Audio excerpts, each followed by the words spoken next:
Do you have questions concerning planning a Disney trip? Ask them live on the show or submit them on our website at patmdisneytravel.wixsite.com/planning. So, the topiaries are making their way back into Epcot, and Disney Genie Plus was $30+ a person and sold out before Magic Kingdom even opened. But what are we going to talk about today? We're going to talk about Lorcana. It's Into the Inklands release week. So I've got Peter with Princesses and the Mouse. Disney Travel over on the other screen. He's getting his camera set up right now. I have got my first built deck of cards here. We'll talk a little bit about that. And we are going to talk about all the Disney news and still have a top 3. It's going to be a hell of a show. Stick with us. See you in 60.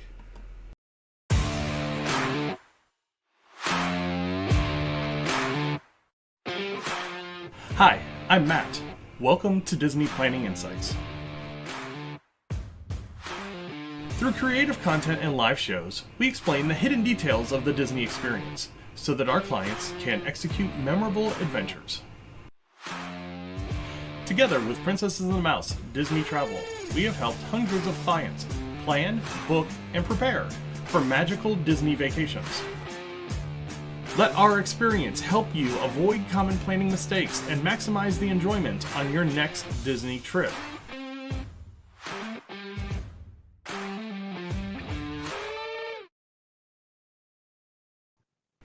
Hey, what's going on, everybody? It's Matt with the DPI podcast. Great show tonight. We've got Peter with Princesses and the Mouse Disney Travel. We're going to talk some Disney news. We're going to have a top 3, and we're going to talk a little bit of Lorcana tonight, with it being Into the Inklands release week. So, lots going on. So, Peter, you got a thumbs up over there? Are you ready to go? Yeah, I'm just weighing card packs. Oh, he's weighing card packs. All right, sounds good. Well, let me go ahead and bring Peter on, and well, you're weighing cards. So you're putting the Enchanted Theory to the test. This was the heaviest card pack. Am I already on? You are on. Okay, this was the heaviest. I bought a few packs. Oh, sorry, hit my camera. You bought a few packs. So you opened 48, or you opened 54 yesterday, and you bought a few more? You settle now. I don't appreciate your attitude. So hold on. This was the heaviest pack. I need to find an enchanted pack and find out how much it weighs. Okay, let's see. No enchanted. No enchanted, huh? I need to find a pack with an enchanted and find out how much it weighs. Yeah. All right. Well, that was a rousing start to the show. I'm a chemistry teacher. I brought a pocket scale home.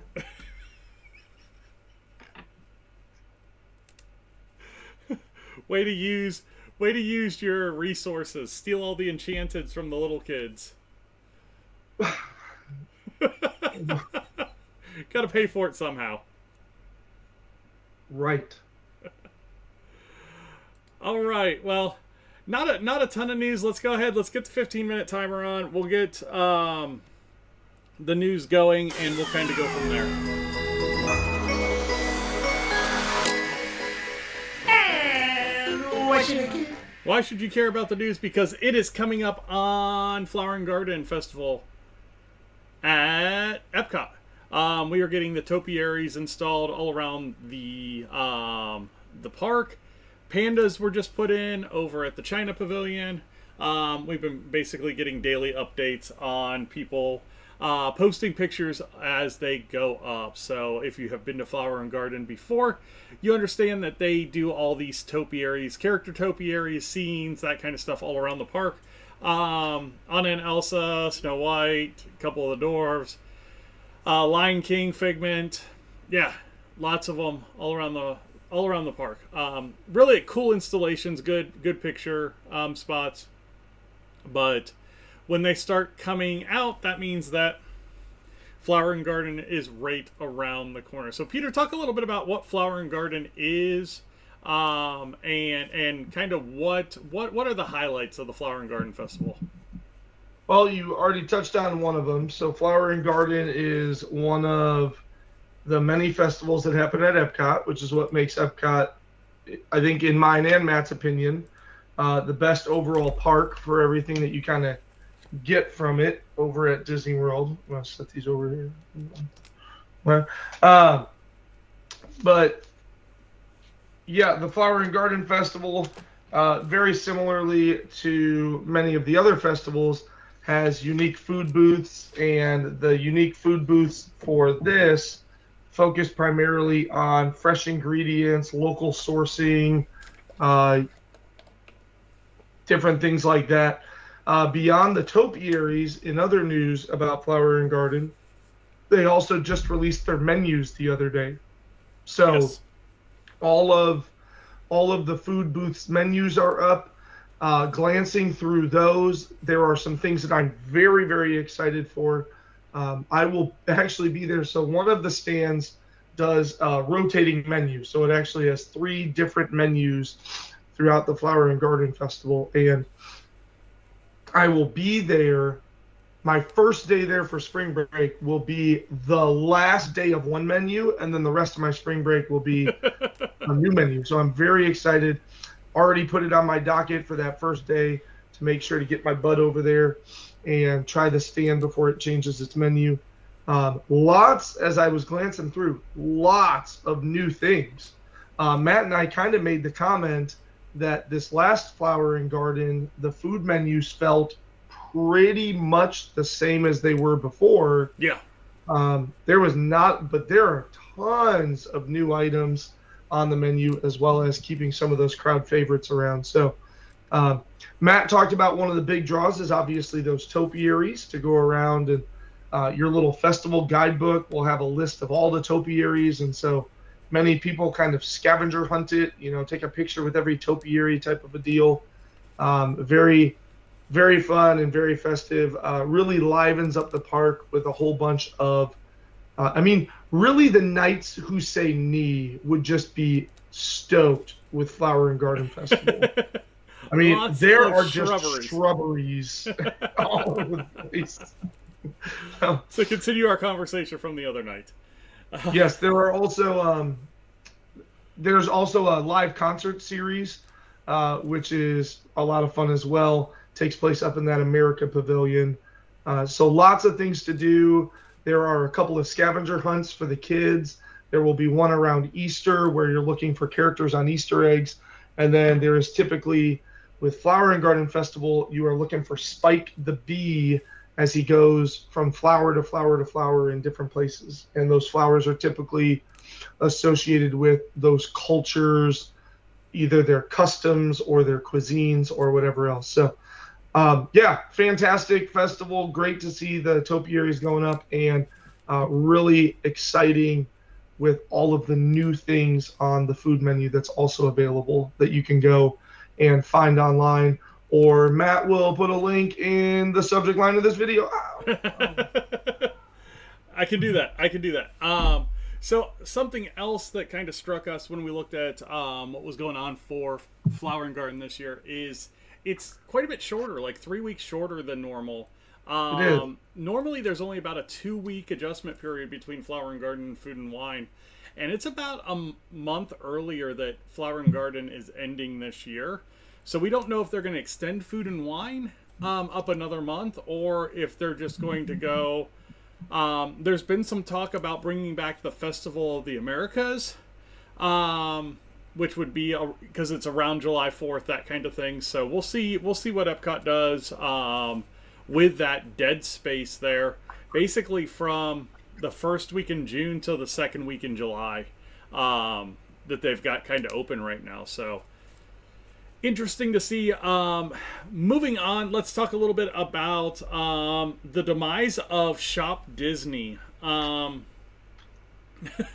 So dramatic. I know. It is. So if you're like us, if you're watching the show, you are a Disney fan, hopefully, more than likely. And you remember going into actual brick and mortar Disney stores. And it was a big deal. I mean, when I was in high school, our local store had sales from movies, and it had high-end artwork, and it had, a lot of cool Disney things. Well, those got taken away, and the only place you could find that kind of stuff was at the parks. And then they just kind of got like super commercialized and kiddie. Now, granted, I can't say that before every Disney trip, while our one here in Indianapolis was open, that we didn't go and spend money there prior to a trip. But it wasn't the same when I was in high school. Then they took it away, and they were down to one, and now there's no brick and mortar Disney stores unless you're going to a World of Disney. Which means that the Disney Store moniker was kind of available. Well, Shop Disney decided, hey, we're going to try and pull on some of that nostalgia, and we are going to take the Disney Store moniker, and now the online Disney merchandise place is DisneyStore.com from ShopDisney.com. We had a story a couple of months ago that they had laid off a bunch of US-based people and had gone to a firm that was doing all their customer service, that kind of stuff. And this is just kind of another hit to what makes Disney really good is theming. When you went to a Disney store, it was themed well. When you went to Shop Disney, you knew it was Shop Disney, and it kind of started that whole shop whatever revolution. And now the revert back to the Disney Store, I called it the blandification of Disney. And it kind of continues on what they're doing resort-wise and what they're doing. It's just the theming is going away, and it's becoming more we want to please everybody type setups, and it's pushing away the people that are the ones that drive most of the business. So, yeah. Matt Heidel. What? No, not Matt Heidel. Matt Heidel does not. But no, so if you're looking for Disney Store, it is or Shop Disney, it's now DisneyStore.com. And if you're looking for it on Instagram, the day they made the change, it was _ Disney Store _ at Instagram.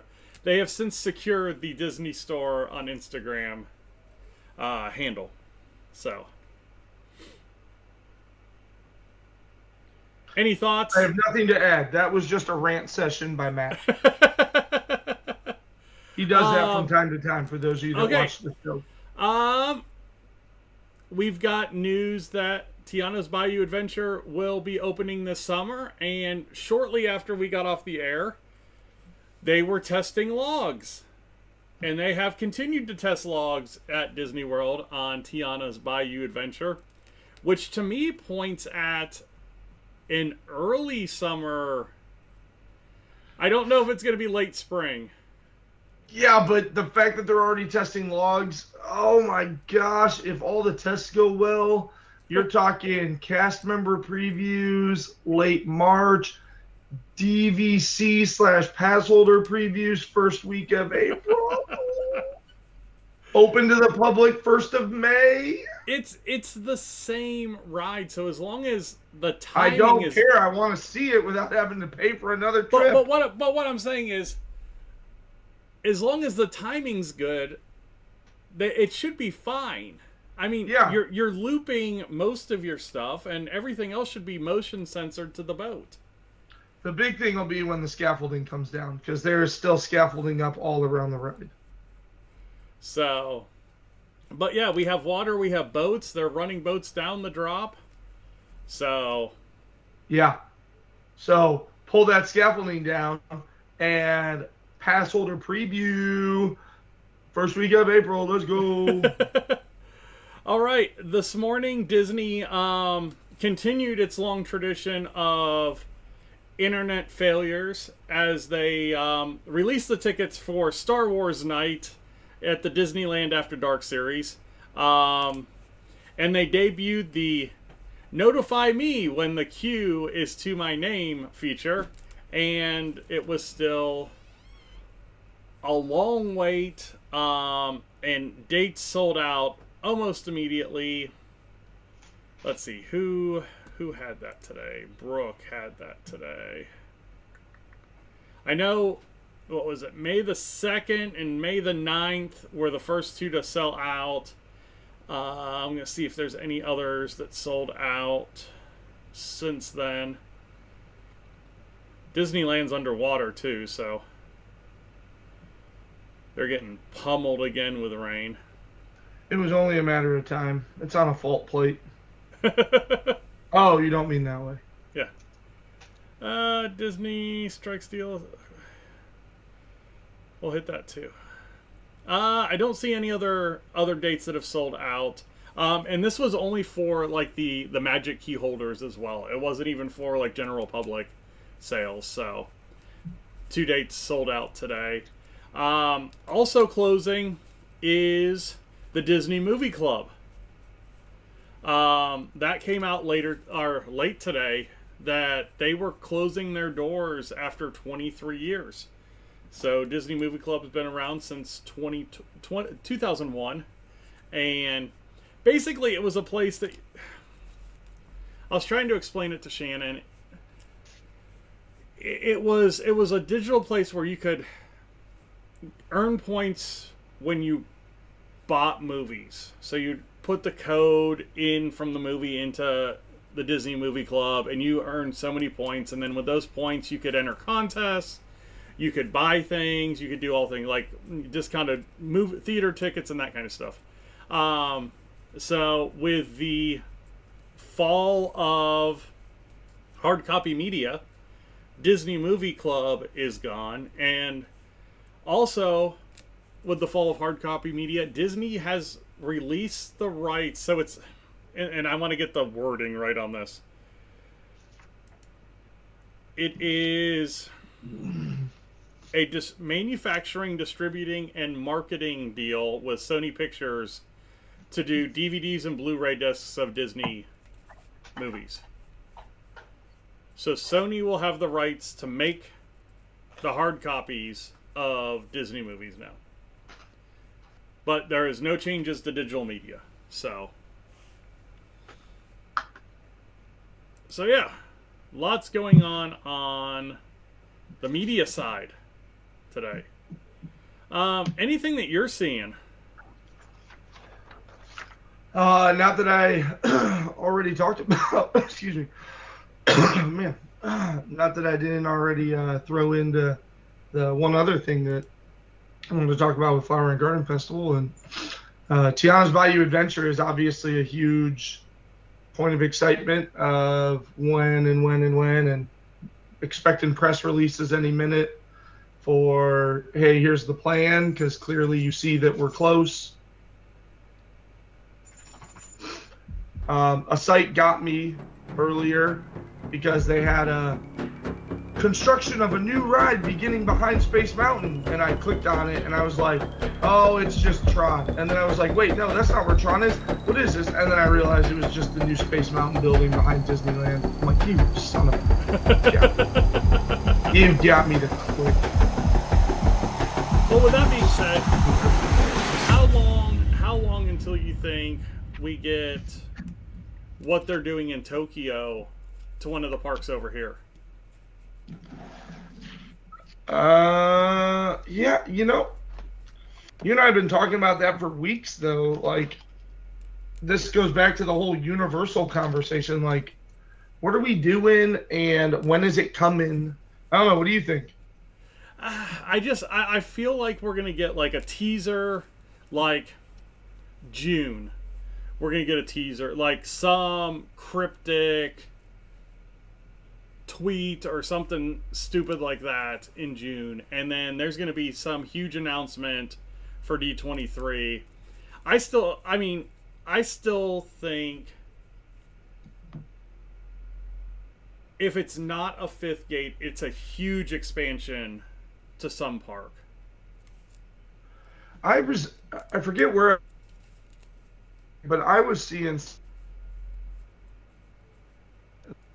basically that idea, right? That some artwork had been released about a new land, like a villain's land, and it was very much like the article was like, here's the concept art for this Disney villain's land. This will be a big answer to one of the themed areas in the new Epic universe. And yeah, I kind of mentioned like this is rumored to be, or was rumored to be going into Magic Kingdom, but now it appears to be in its own part. I don't know. I think they need a fifth gate. You and I have talked about that many times.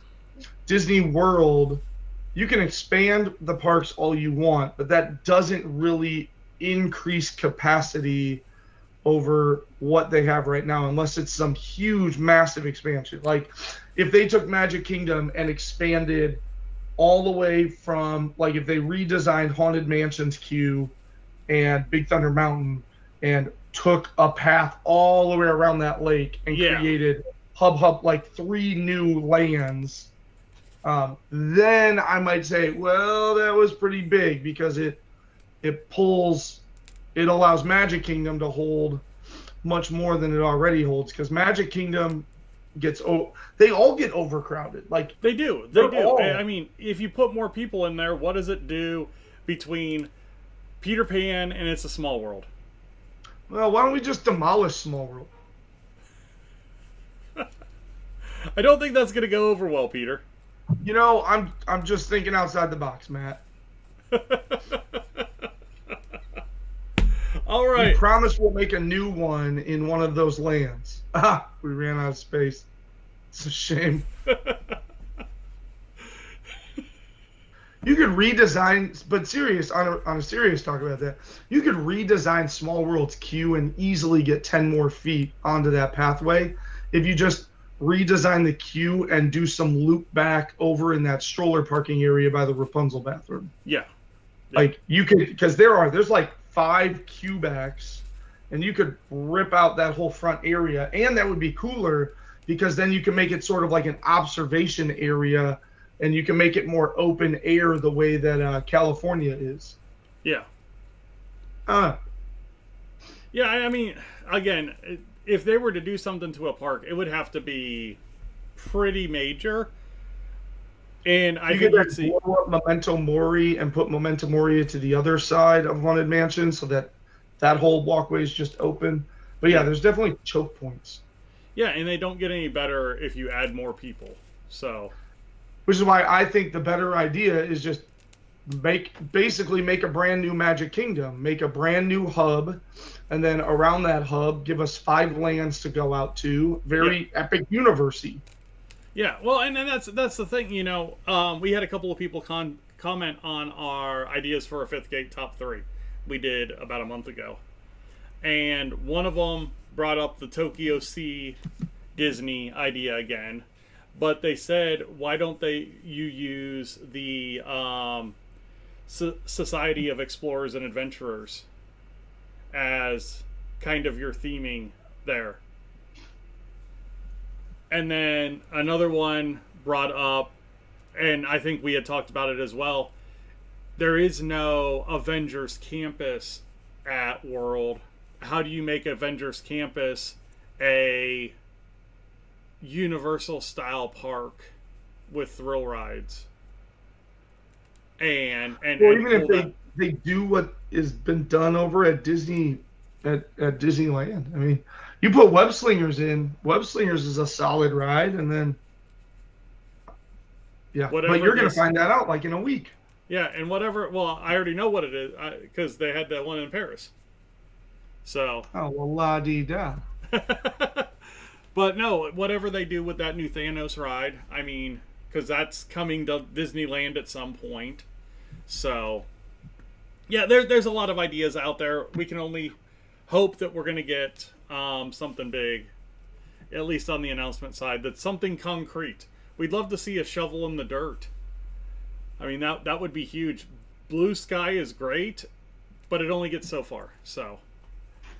Yeah, and I think Disney needs to have some shovels in the dirt before the opening date of Epic Universe.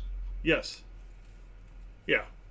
it doesn't have to be done, but it has to be generating excitement and causing bookings. Yeah, it's got to steal some of the thunder.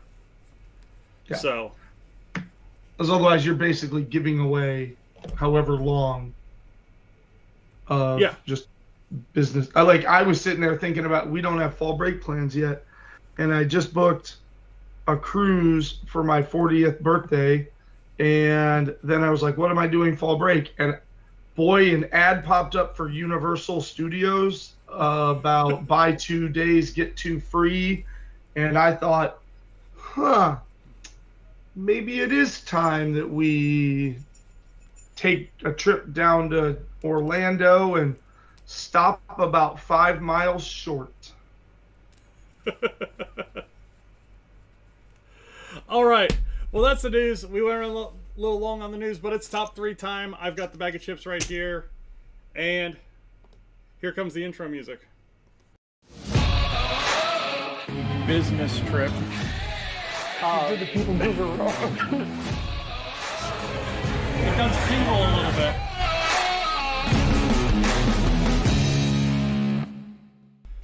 All right, it is top 3 time. I am Matt with the DPI podcast. Over on the other screen over there is Peter with Princesses and the Mouse Disney Travel. He's already writing things down or putting together. I was counting how many card sleeves I have left so I could see how many packs I can open.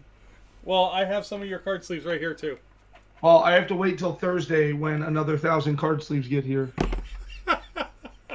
Well, maybe you shouldn't open 54 packs in a night. I didn't because I ran out of card sleeves. I still have all these.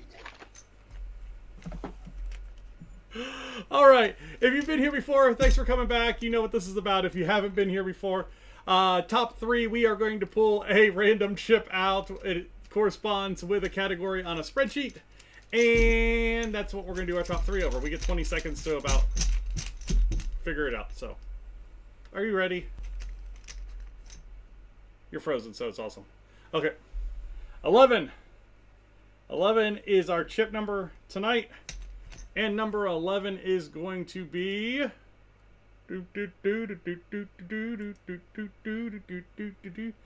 our top 3 hidden character spots. You've got 30 seconds. Thinking about taking a trip to Disneyland, Disney World, maybe a Disney cruise, or one of the other amazing Disney destinations? Contact me at Princess of the Mouse, and I'd love to work with you on your itinerary to the most magical places in the world. You can contact Princesses and the Mouse Disney Travel on Facebook at PATM Disney Travel. All right, top 3 tonight. Hidden character spots, off the beaten path character spots. Let's just go with character spots that aren't where you would normally think about seeing characters. We'll go with that. Because I think there's a lot of them that there's brick and mortar places, and then you can find some of these characters in other places, and some of the brick and mortar ones are kind of hidden as well. So Peter, why don't you go ahead and start with number 3, and we'll kind of go from there. You know, I don't know if it's this is right, exactly like you're saying. It's hard to quantify or describe the locations that this top 3 is talking about, because okay, so my number 3, I'm gonna go with my number 3, and then I will explain more about that statement. So my number 3 is going to be where you meet Merida at Magic Kingdom. Okay. Right. So Merida has a fantastic meet and greet location where the only thing there is her, and it's very, very well themed. It's got all the Celtic decor. It straight up looks like you walk into an area inside of her castle, albeit open air, and you get to meet her. But unless you're looking at a map, even you could walk right by it and not notice it. Because even the line kind of snakes up a different path, and that is a very untraveled path as well.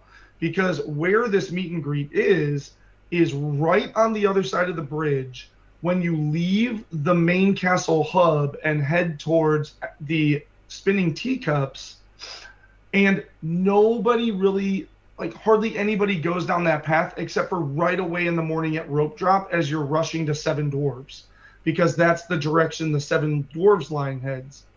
Outside of that, what? I know where you're talking about. It's not Merida anymore, though. What?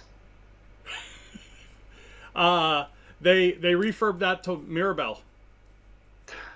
I said Merida because it's Mirabelle now. Yes. But anyway, this meet and greet spot, back to still, it's whatever character's there you wouldn't know. I know. Yeah. Is down this path that nobody goes down except for at park open, and even if you're going down it later in the day, it just kind of blends in with the walk to where you don't even really notice it. And so it can be a really great spot to go and meet Mirabelle now, but used to be Merida. And it is a really, really good meet and greet, but it's lesser known because unless you're looking at a map, and you typically don't go that way. You typically go straight into there, or you go on the tighter pathway up behind into Fantasyland. That path, it gets overlooked. It's just kind of hidden. It is. And a tip for that one: try not to do that in the middle of the day because that line is absolutely brutal. Because it kind of works its way down this almost fence. And the heat just radiates off the fence, and you just bake until you get back into that area. So just be prepared to bake a little bit if you're waiting for that one. Good number 3. I'm going to stay in Magic Kingdom for my number 3, and I'm going to go over onto the other side of the castle, kind of catty corner from where you are by the Cinderella Fountain, and you will find the meet and greets for the Fairy Godmother and for the Wicked Stepsisters back there as well. It's just kind of a pop-up one, but there's usually always just a little bit of a line and a photographer there. So that's when you know that somebody's meeting, is when you have that PhotoPass photographer there. But we've gotten lucky and seen both characters there. We've also seen Fairy Godmother there in the arches as well. But yeah, cool little area. You have the castle as the backdrop for this meet and greet, and the Stepsisters are fantastic. It's another one of those that it's kind of out of the way because it's a path that's used, but you kind of go up and around this area. And if there's not anybody sitting there or standing there, you don't know anything's really going on. So, no. So definitely when you're looking at the castle, it's going to be on the back right side. And that's where you will find the Wicked Stepsisters and Fairy Godmother. All right, Peter, what is your number 2? I don't know, this is such a difficult... okay. I always try to project like what you're also going to bring up so that way we don't steal each other's. But this one I don't really have a read on. So let's go with I'm going to jump over to Hollywood Studios, and okay. There's actually a couple you and I could probably talk. Actually, yeah, I'm gonna go with this, and then we'll see what you bring about with your number 2. So my number 2 is going to be where you meet Olaf, because you've got the Frozen Ever After Theater. You start coming to the left of that, you see this queue for an exclusive vacation, this vacation short where Mickey and Minnie in those shorts. It doesn't play on TV or anything. It just plays in this theater kind of on repeat all day. And it really goes along with like my family when we're down there. Anytime we're in the room at night, it is typically Classic Cartoons channel. Like we just turn on the Classic Cartoons channel and we just watch the Mickey Classic Cartoons. So there's one of those in this theater, and then you kind of start to get sucked around the corner because you're leaving Indiana Jones, you're looking towards Galaxy's Edge, and just to the left of that, but set back, is the entrance queue to go meet Olaf. Mm-hmm. And he is, of course, at a beach, just enjoying the summer, and as any snowman would be. Yeah. So fantastic meet and greet, though. He's a lot of fun. the Olaf characters are always very, very enthusiastic, very joyful as the character is. So it's a fantastic meet and greet, and it just kind of hides over there to, again, where if you're not looking for it, you'll just kind of see the short, you'll see that and think, oh, it's some theater, and then you'll just keep going and you won't even realize that it was a meet and greet. And to the point where you can typically get pretty short wait times there in the 10 to 15 minute range, because a lot of people just, again, that path, like the only thing down that path to the left is arguably the worst quick service restaurant in Disney, and a Star Wars Star Tours ride that was maybe the best. We talked about this. We had a top 3 of like best queue lines or something like that, or whatever. Yeah. And that queue line is so not the queue line that Star Tours deserves. Like, right. So like, not a lot of people go down there. A lot of people go in between ABC Commissary for the shortcut to Galaxy's Edge. A lot of people head to the right of the Chinese Theater to get back to Toy Story. Not a lot of people head to the left unless you're maybe coming out of Indiana Jones. And then you go, oh, look, there's an Olaf spot. There you go. There you go. Yeah, hey, that's a good spot. And again, this is where my Disney experience comes in super handy. Or Disney Genie, I guess, now, in my Disney experience. God, look at me showing my age. But you can go on there, and if you just go onto the characters map, you can find what characters are out or what characters still have schedules left and that kind of thing. So, you know, these are hidden, but a lot of these characters that we're talking about have schedules and are out pretty regularly. My next one, and Shannon hit 2 of my 3. So I'm not gonna give her top 3 yet. But my number 2 is Mary Poppins at the UK Pavilion in Epcot. Oh yeah, back where Winnie the Pooh used to be. Yeah. So Alice will normally meet at the UK Pavilion out by the main drag, that main path, right under that the trellis that's there. And she's got a sign and everything right there, and it'll tell the times and all that kind of stuff. And she's like right out there where you can see her. But if you go all the way back into the back of the UK Pavilion, there's a stage and there's a gazebo. And Mary Poppins meets in the gazebo. And she's out there randomly. There's not necessarily a sign out there or anything for her. But she's out there quite a bit. We've seen her a few times there. So you have to get, because you can't see it from the main drag. So you've got to get back in there and actually explore a little bit to actually find her. So my number 2 is going to be Mary Poppins at the UK Pavilion. And that was Shannon's number 3. So let's go ahead. Let's get to our number 1s. And Peter, before you do your number 1, where can people find you on the intraweb? Well, Facebook is the best way. Just type me in, and you will find me over on Facebook with Princess and the Mouse Disney Travel. I'd be happy to talk to you about your vacation.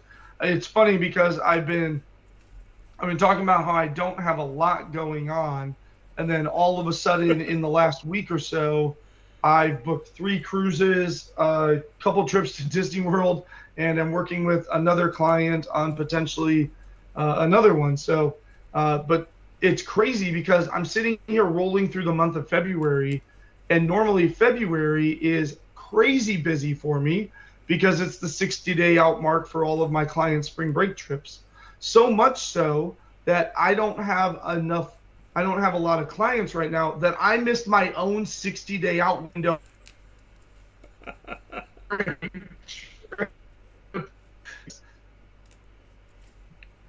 Just annoying. But yeah, it is it's great, and I would love to talk to you about your trips.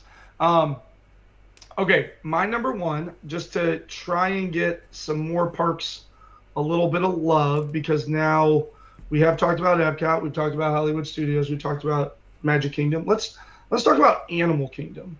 I was going there as well, so. You're going there as well? Yeah, let's see where you go. Yeah, so it's currently Moana, but it used to be Pocahontas. But even Pocahontas's new spot is kind of obscure. So let's talk about all of it. So Yeah. as you go into Discovery Island, are you going to talk? You were going to talk about this one? Go for it. Go for it. Oh, okay. All right.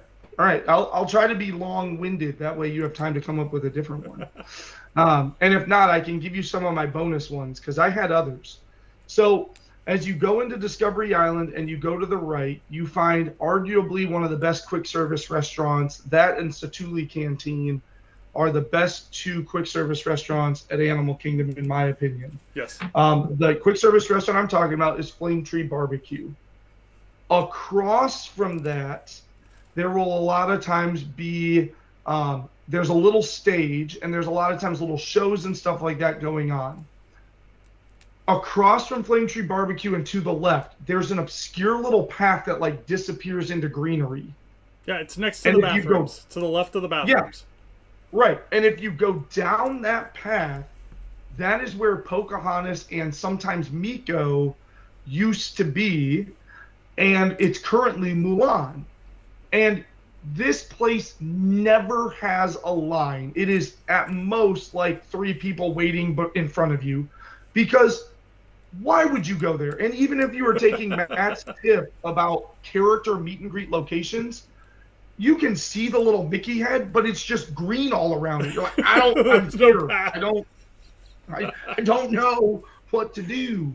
And so it is such an obscure meeting spot, but it's so pretty back there. It's just surrounded by greenery. You get natural shade from any time of day. Back to Matt's comment on the location in Magic Kingdom.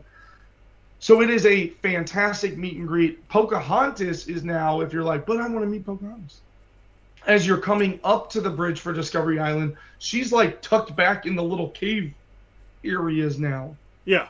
And so she is very easy to miss, especially if you're coming up the right path, because if you're coming up the right path, you'll never see her.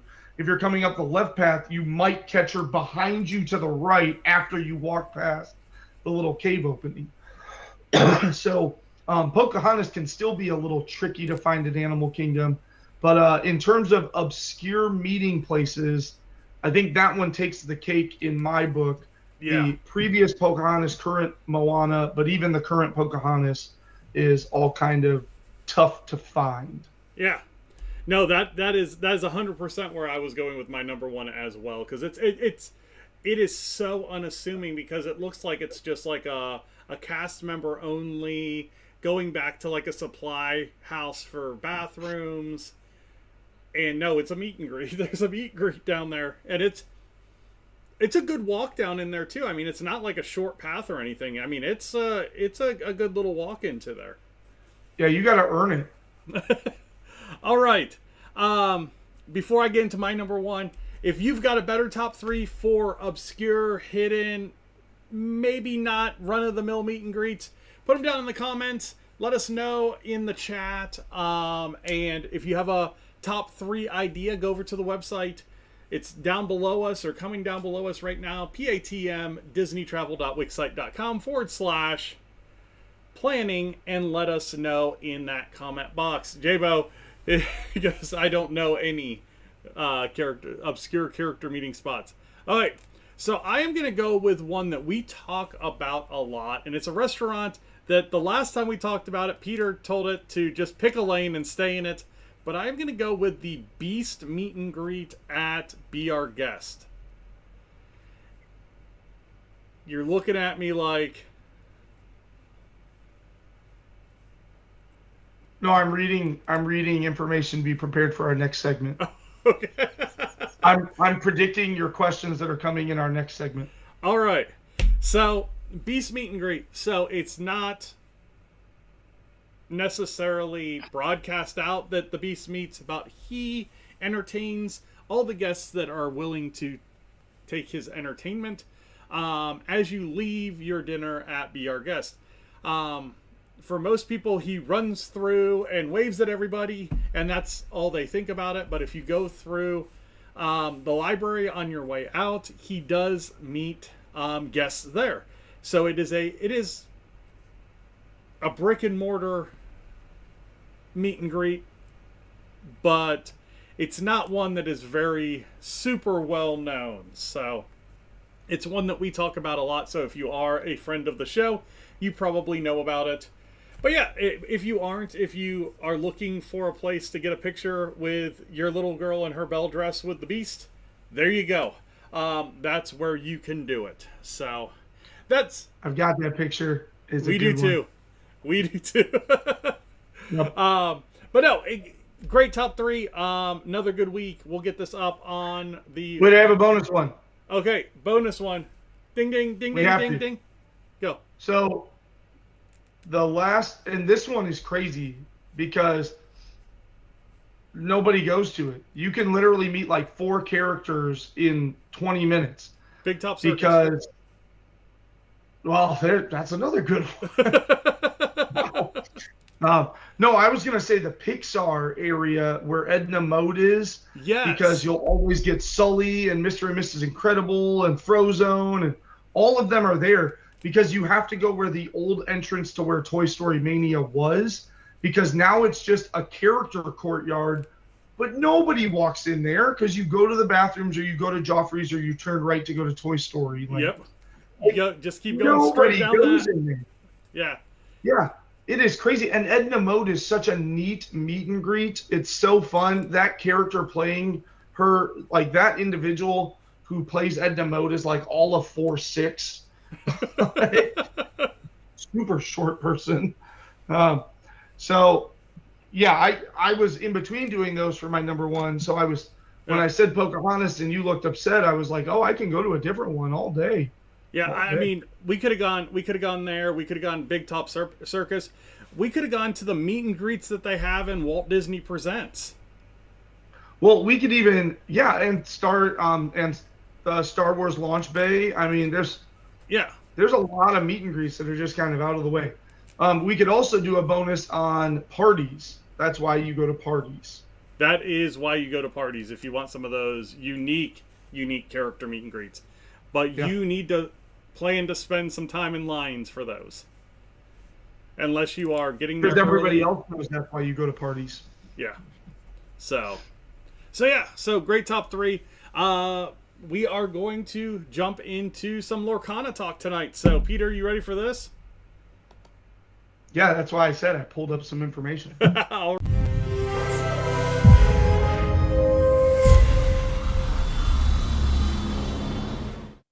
I have no clue what screen is going to come up. It's just the single screen, so I will go over to the dual screen here in a second.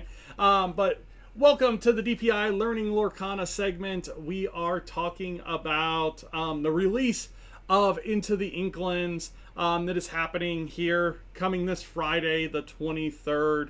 I'm going to bring on Peter with Princesses and the Mouse, Disney Travel. He is our resident board game expert, and he is our Lorcana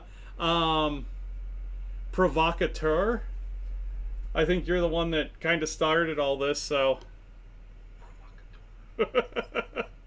All right. So, let's see. Do I have a dual anymore? Sure, somewhere. Lorcana based dual screen. Here we go. Peter, how are we doing tonight? Good. I haven't gone anywhere. Good. Well, when we cut this apart, you haven't been here all night. Oh, I see. Oh, I'm doing great, Matt. How are you? I'm doing well. So, Into the Inklands, Lorcana's third series, comes out this Friday, and it brings a new mechanic into the game. So, let's talk a little bit about locations. What does a location mean? It allows you to focus on communicating. Let's see if he gets the reference. I don't. No. It's a song. Send me your location. Let's focus on community. Yeah. I think it really just means do adult things. Okay. So anyway, yes, the locations. The locations are very, very interesting cards. The locations have, they are the first artwork that is sideways. And so they are going to be horizontal cards. On them, they have a few things that we are used to. They have an ink cost in the upper left-hand corner, but then over on the right-hand side along the horizontal border, the landscape border, if you will, there is a willpower shield on the far right.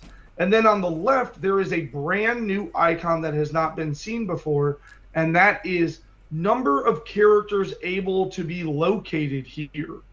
And so when you play characters, you are going to be able to choose to play them normally into your play area or play them to a location. And also when a location comes out, characters in play can be moved over there. But basically, characters can be moved over to there at any time by spending a little bit of that ink. So you can redraw them into a new scene, essentially, is the way I'm theming it in my mind. And what's nice about that is once the character dries, so when you play a character, most characters take 1 turn to dry once they're played. Once they're dry and you move them into a location, they don't have a drying period once they go to that location. So they'll go straight from your kind of your normal tableau into the location tableau, and you'll kind of put them under the location to let your opponent know that, hey, they're under the location. And what a lot of the locations do is they gain special powers being in the location, whether it's an inability to challenge where the location acts as a bodyguard type mechanic, or adds some lore aspect to the character, or a card draw aspect to the characters there. There's a lot of different things that the locations do.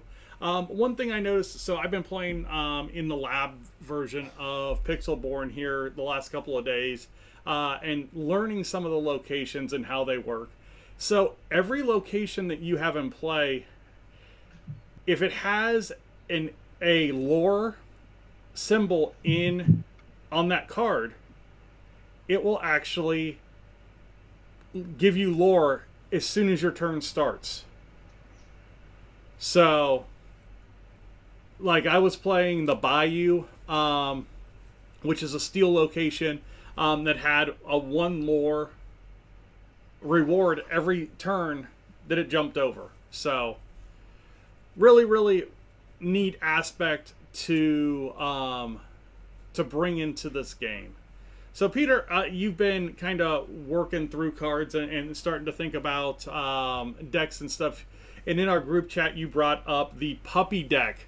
Talk a little bit about what they're doing with some of the card versions in this series.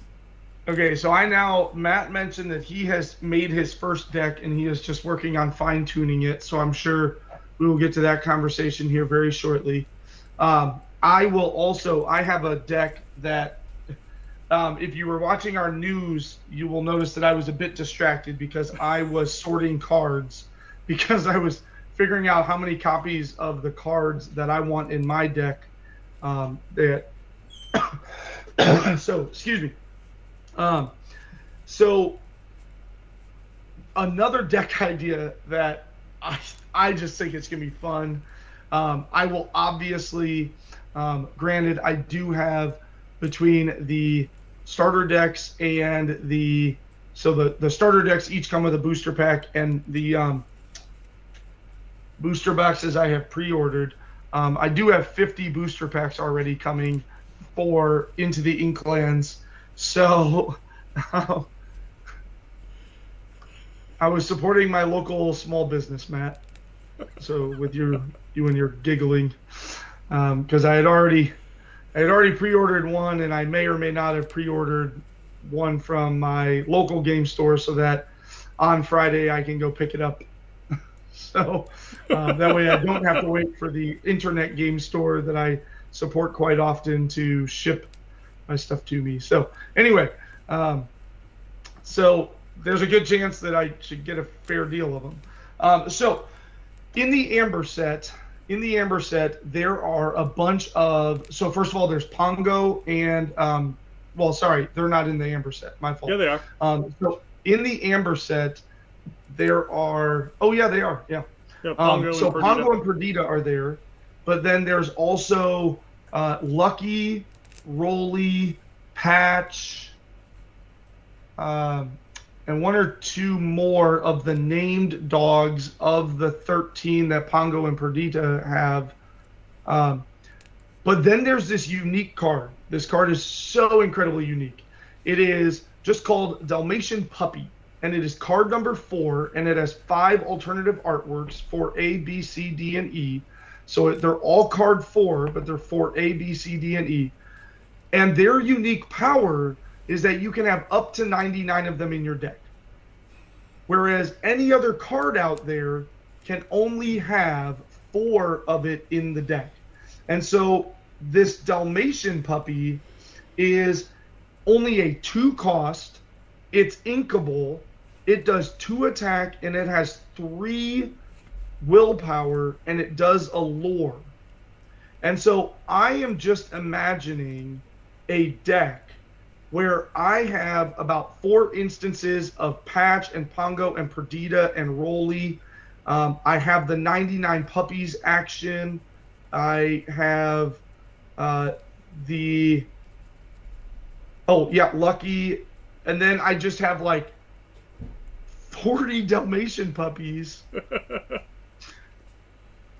and I just absolutely swarm you, because by the time I get like some of the other Dalmatians are wonderful, like to play into these things. Like Rolly does support.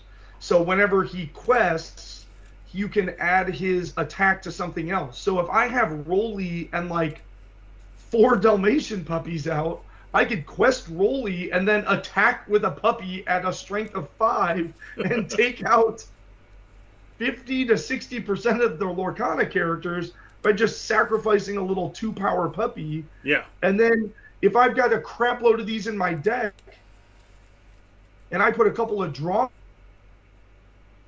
and I have 6 ink, I can throw 3 puppies out per turn. Like, I just think it would be so fun. I did notice in Sapphire that they also have Huey, Dewey, Louie, Scrooge, and a couple other ducks. So I am thinking about a Sapphire Amber deck called Ducks and Dogs. Just to finish that thought with Inkland. So yeah, because the ducks also play off of each other. Like one of the ducks, I think it's Huey. If you have Dewey and Louie out and you have Huey lets you draw 4 cards. So then if I draw 4 puppies, I mean, it's like,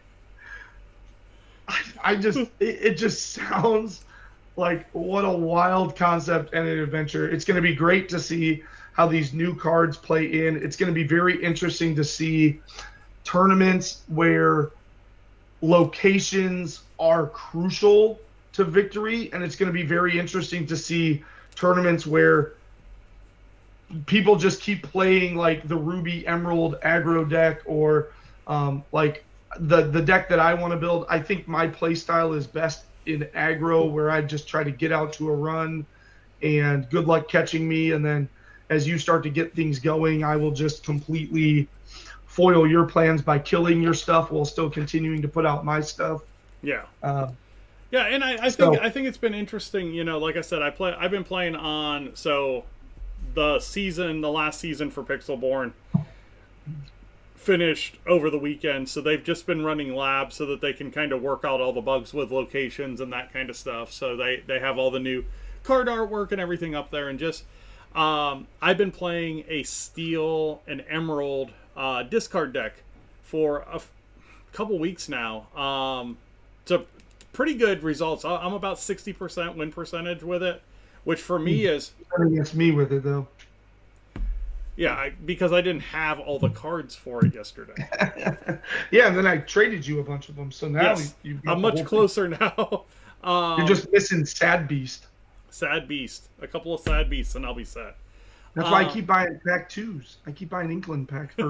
One more guy. So what I did today is I kind of messed around with adding a location and bringing in a couple other of the cards, and I realized that with the addition of the location, it completely changed how the deck played.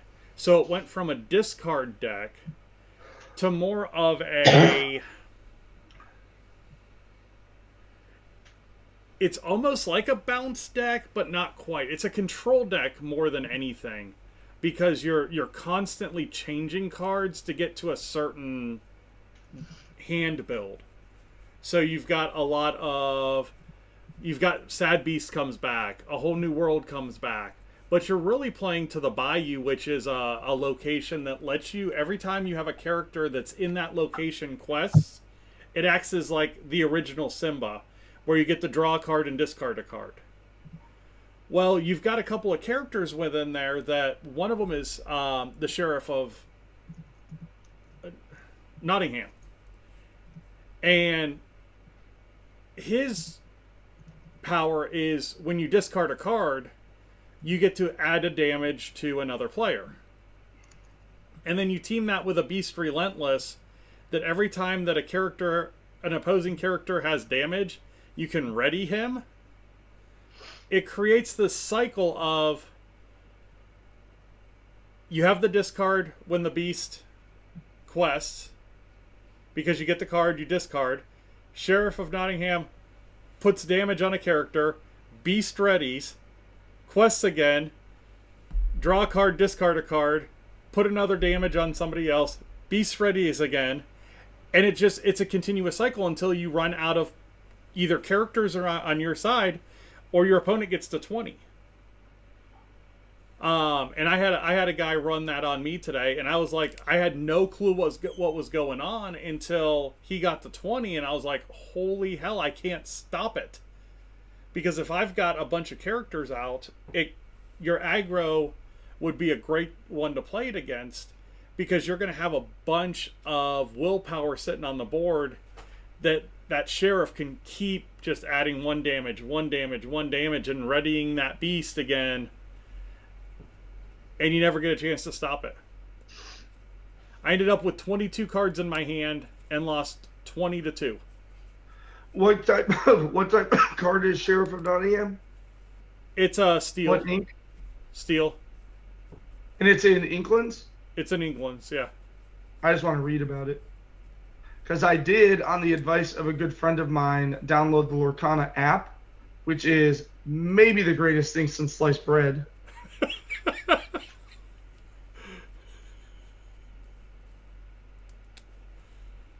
But you have to be able to discard cards. That's where the Bayou comes in. So if you're in the location, the Bayou, if you quest, you draw and you discard a card.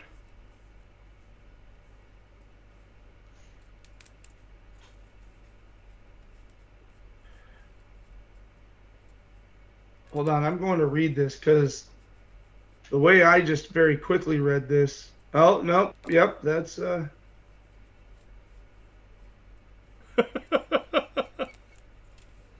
So you would put Beast at the Bayou. Yep. Well, no, this shouldn't work this way. Oh, okay, no, I see it, yeah. Because you draw a card, then you choose and discard a card.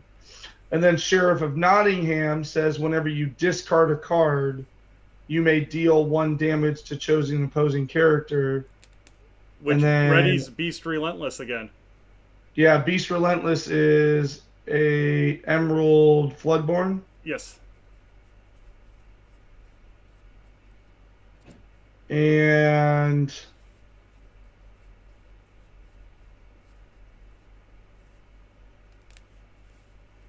whenever an opposing character you may... Wow.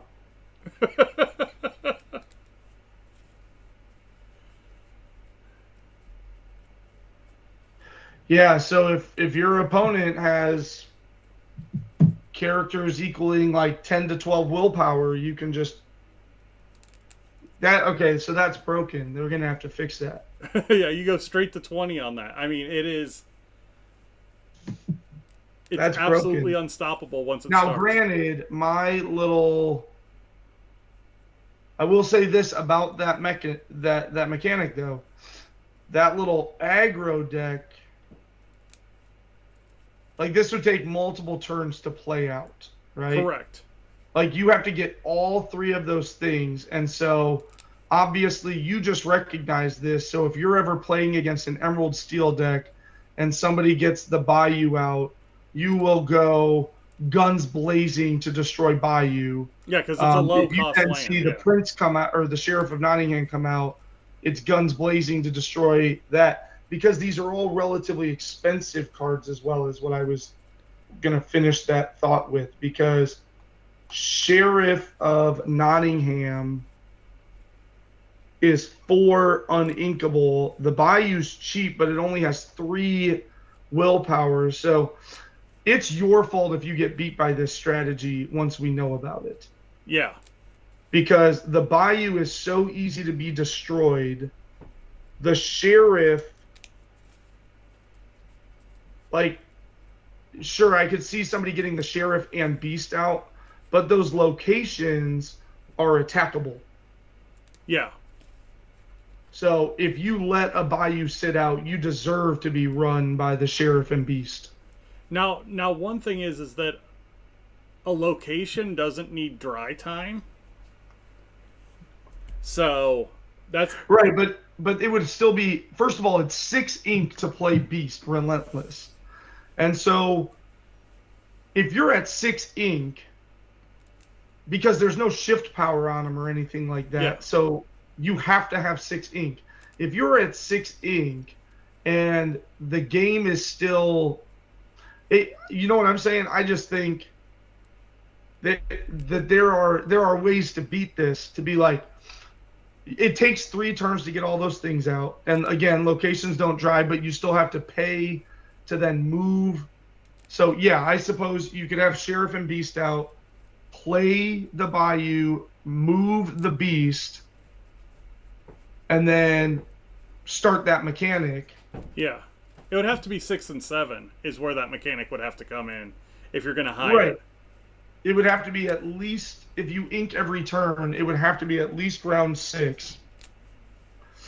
So by then it's going to be visible what's happening. Yeah. So yeah, some rush characters would defeat that and not allow it to happen. But yeah, basically if it happens, you're done, which probably needs to get fixed. Where so anything else in the set that jumped out to you? I thought there was some really, really cool artwork in the Enchanteds in this set. Oh, I just think there's a lot of really cool artwork. Yeah, always in general. But yes, the Enchanteds are very nice. The Grandma Tala, the Along Came Zeus, the Ursula one's really cool. Your brother Stevie is obsessed with Chernobog, so yeah. I am just praying that in my pack openings I get a Chernobog, because I know his life would be made. But I think about that, right? So Chernobog's amber. So I go puppies with Chernobog.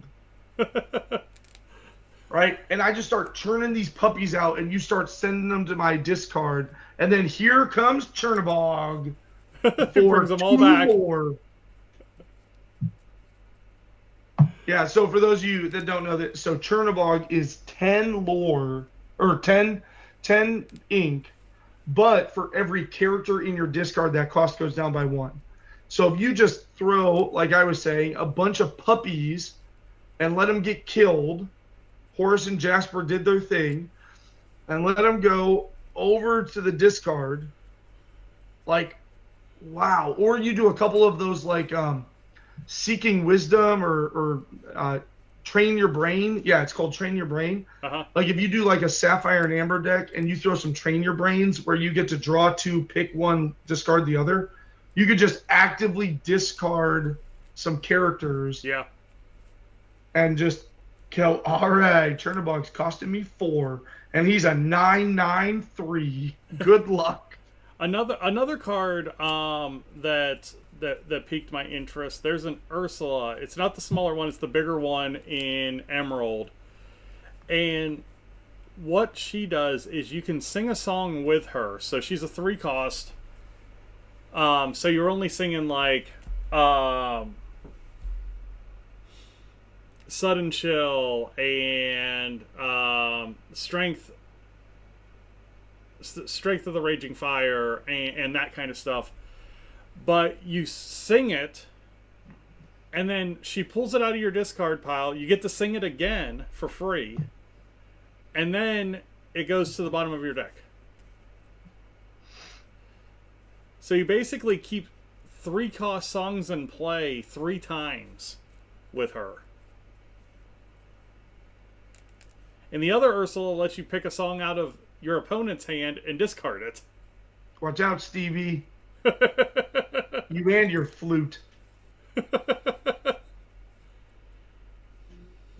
So, yeah, it's the answer to the Amber Steel song deck. So yeah, a little bit.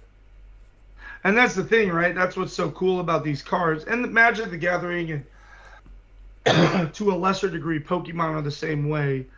Whenever these things get made, all it takes is a TCG creator working for Ravensburger to say, well, here's a mechanic to defeat that. Boom, Series 4. You know.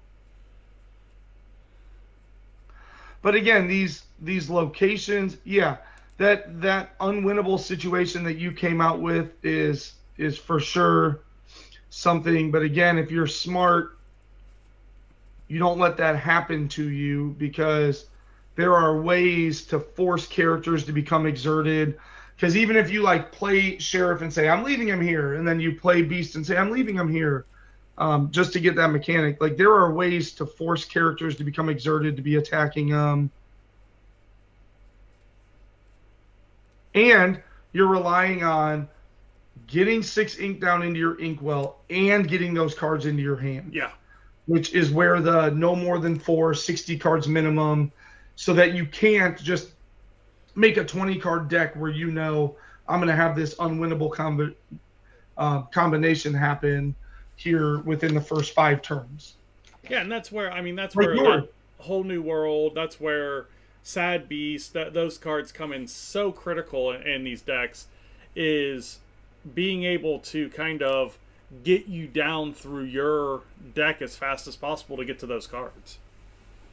Right. And that was what I know you said the deck wasn't complete, which it wasn't, but that was where your stall hit and why the little amber. I know the other day I mentioned Sapphire Steel, but Amber Sapphire I think fits my play style more, and I'm very intrigued on creating decks that are blue and yellow. But anyway, back to that. That's what hit your snag. Before you could make me discard my hand, I got it played. Yeah. And now all of a sudden I had 4 characters doing 2 lore each, and you had 4 ink and really needed 5. Yeah, I needed to get the 5, and I never had a chance to get the 5, so.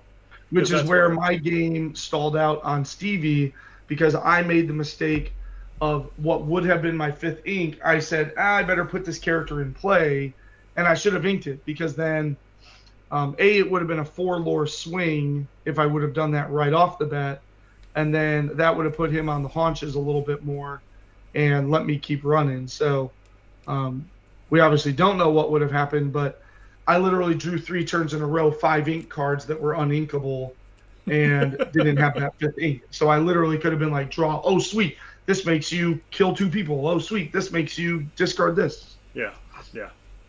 Well, it'll be interesting to see. You've got cards coming. I have some cards coming. I think Stevie's going to have some cards coming. So once we get back from Disneyland, we'll have to get together. And I know Stevie's got his deck together. You're working on a deck, and your Inklands is going to really kind of boost your deck. There you go. Here's my deck. I am making, just because I didn't say this, I'm not. The dog and duck deck I might make, but obviously I need a crap load of Inkland cards. Got them. I am making an aggro princess deck. So I am making a deck that is Sapphire and Amber with tons of princesses and then 4 copies of Moana of Matanui. So, and then I'm going to support it with like Grandma Tala, where she's going to become ink when she dies, and hope that I can throw her out early and get her turned into ink. Some other cards like Let It Go and Develop Your Brain, where I can put some more cards into my hand. But then my perfect vision there is I have 3 princesses that each 2 lore. I quest them. I quest Moana to ready my princesses, and then my princesses attack your tableau with the second thing that they do. Or I leave them ready so that you can't attack them as easily.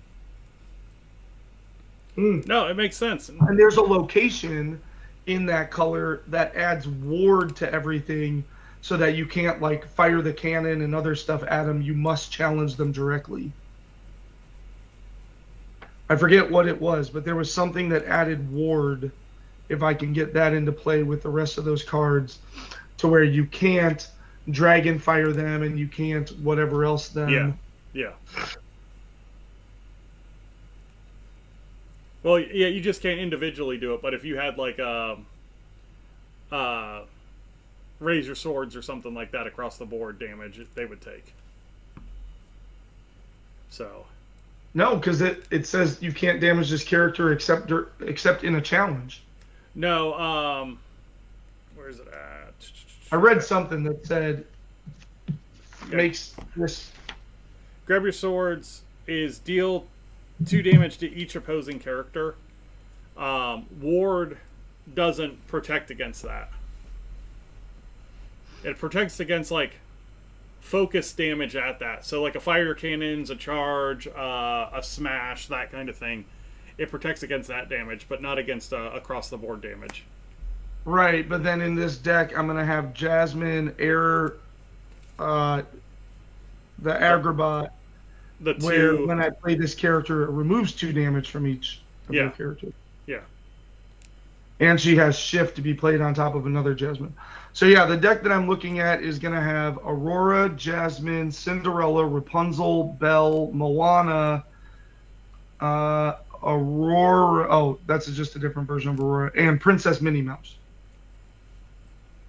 So, and then I found this was just a deck that was made with Chapter 1 cards, and I did go through Floodborn and Inklands and find other versions of those same princesses that I look to be putting into the deck. So, versus 4 copies of each of them, I'll probably get like a finalized deck with like 3 copies of each of them. There you go. So yeah, that's what I was starting to mess with. Is I had my Amber season Chapter 1 out, and I was trying to page through it, figuring out which ones I have and how many of them I have, because that's the first half of my deck. There you go. Well, I'm going to go ahead and end the show tonight. I'll Bless you. Yeah, thank you. And then I'm going to ducks and dog you. Ducks and dogs. Ducks and dogs, baby. But no, if you enjoyed this segment, let us know down in the chat. We're going to split this out like we do with all of our Lorcana segments, and check it out on the Learning Lorcana playlist that we've got over at the Disney Planning Insights podcast on YouTube. You can check all that stuff out. My journey from basically not playing any of these cards to I'm too much now.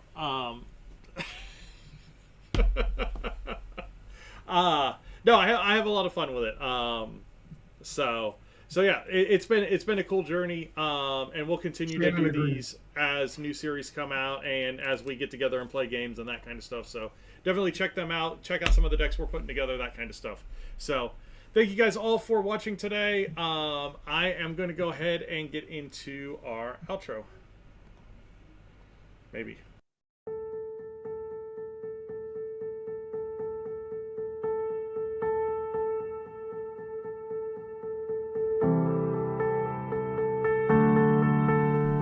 Peter with Princesses and the Mouse. Disney Travel joined us tonight. We talked about some Disney news, a top 3 segment about characters, and another Learning Lorcana segment. Check them out.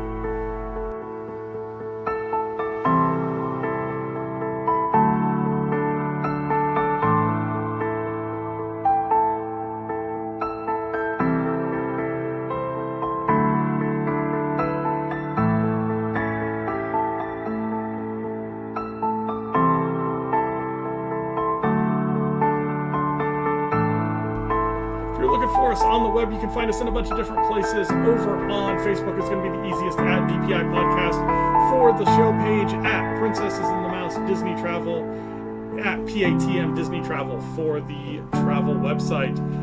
Over on Instagram, we are at Princesses and the Mouse, and on YouTube, we are the Disney Planning Insights Podcast.